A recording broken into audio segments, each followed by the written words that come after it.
বন্ধুরা, তোমাদের মুখ থেকে যদি এই রকম মেছেতা দাগ দূর করতে চাও তাহলে তোমরা এইটা বেটে মুখে লাগিয়ে নাও। তাহলে তোমাদের মুখের যে কোনো মেছেতা দাগ বলো, যে কোনো কালো দাগ ছোপ হয়ে গেছে সেগুলো একদম রিমুভ হয়ে ফর্সা উজ্জ্বল ঝকঝকে হয়ে যাবে। এইটা যদি তোমরা বেটে মুখে লাগাতে পারো। তো এইটা হচ্ছে ধনেপাতা। ধনেপাতা কিন্তু আমাদের মেছেতা দূর করতে খুব ভালো সাহায্য করে এই ধনেপাতা। তো এখানে দেখো আমি ফ্রেশ ধনেপাতা নিয়ে নিয়েছি 1 মুঠো। এই ধনেপাতা তোমরা এবার এটাকে একটা মিক্সির গ্রাইন্ডারে দিয়ে দাও।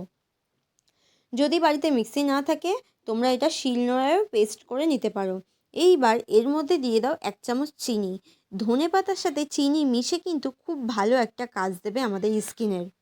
তো দেখো আমি এটা মিক্সির জারে কিন্তু এটা দিয়ে দিলাম, দিয়ে এবার এটাকে পেস্ট করে নিয়ে এসেছি। এবার পেস্ট করে নিয়ে এরকম একটা ছাঁকনির সাহায্যে খুব ভালোভাবে কিন্তু এই রসটা ছেঁকে নেবে তোমরা। এই যে চিনি আর ধনেপাতা একসাথে পেস্ট করলাম আমরা, খুব ভালো কিন্তু এটা রেজাল্ট দেয়। এবার এটা তোমরা সপ্তাহে 3 দিন ইউজ করো, পরপর 3 দিন ইউজ করো।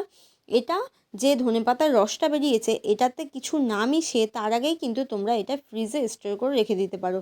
যেই দিন ইউজ করবে তার মধ্যে কি দেবে, তার মধ্যে দেবে তোমরা 1 চামচ রান্নার হলুদ, ছোট্ট 1 চামচ রান্নার হলুদ দিয়ে দাও। তার মধ্যে রান্নার হলুদ দেওয়ার পরে বেসন দিয়ে দেবে 1 থেকে 2 চামচ। তো দেখো আমাদের মুখে যে মেছেতার দাগ হয়, ব্রণের দাগ হয়ে যায়, সেগুলো কিন্তু আমাদের মুখে অ্যান্টিসেপটিকের কাজ করে। আমাদের মুখে কাটা ছেঁড়ার দাগও কিন্তু দূর করতে খুব ভালো সাহায্য করে এই হলুদ। তার জন্য হলুদটা কিন্তু তোমরা এখানে মাস্ট দেবেই। তারপরে দিয়ে দাও 1 থেকে 2 চামচ বেসন। তো দেখো খুব ভালো কিন্তু আমি একটা ফেস প্যাক বানিয়ে নিয়েছি এই ধনেপাতার রস দিয়ে। তো তোমাদের বলেই দিয়েছি এই ধনেপাতার রসটাতে কিছু না মিশিয়ে তার আগেই তোমরা অল্প একটু তুলে ফ্রিজে স্টোর করে রেখে দিতে পারো। এটা 2 থেকে 3 দিন পর পর ইউজ করতে পারো, তার বেশি রাখলে কিন্তু নষ্ট হয়ে যাবে। এইবার দেখো এইভাবে যেখানে মেছেতার দাগ আছে, তোমাদের কালো দাগ ছোপ হয়ে গেছে, অথবা দেখবা তোমাদের ঘাড়েও কিন্তু কালো দাগ ছোপ হয়ে যায়, সেগুলোও কিন্তু খুব ভালো রিমুভ হয়ে যাবে এইভাবে যদি তোমরা ইউজ করতে পারো পরপর 3 দিন।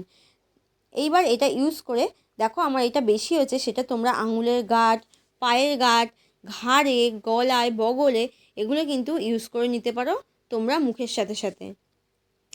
এটা ফেলে না দিয়ে দেখো এবার আমি হাতটা কিন্তু ডাইরেক্ট জল দিয়ে ধুয়ে নিয়ে চলে এসেছি। আমি এখানে 10 থেকে 15 মিনিট কিন্তু হাতে অ্যাপ্লাই করে রেখে দিয়েছিলাম।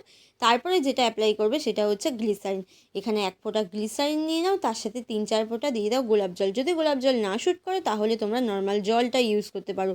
আর মেছেদা দূর করতে খুব ভালো সাহায্য করে গ্লিসারিন। এবার এইটা খুব ভালোভাবে তোমরা মিশিয়ে মুখে লাগিয়ে নেবে। এবার মুখে বলো, হাতে, গলায়, পায়ে যেখানেই লাগাও সেটা লাগিয়ে নেবে। অবশ্যই গ্লিসারিনটা লাগাতে তোমাদের বলছি, কারণ গ্লিসারিন আমাদের স্কিনের পক্ষে খুবই উপকারী এই শীতের পক্ষে। তো বন্ধুরা ভিডিওটা এইটা ছিল। ভিডিওটা যদি ভালো লাগে অবশ্যই লাইক, কমেন্ট, শেয়ার ও একটা সাবস্ক্রাইব করে আমার পাশে থেকো। নেক্সট ভিডিও নিয়ে ফিরে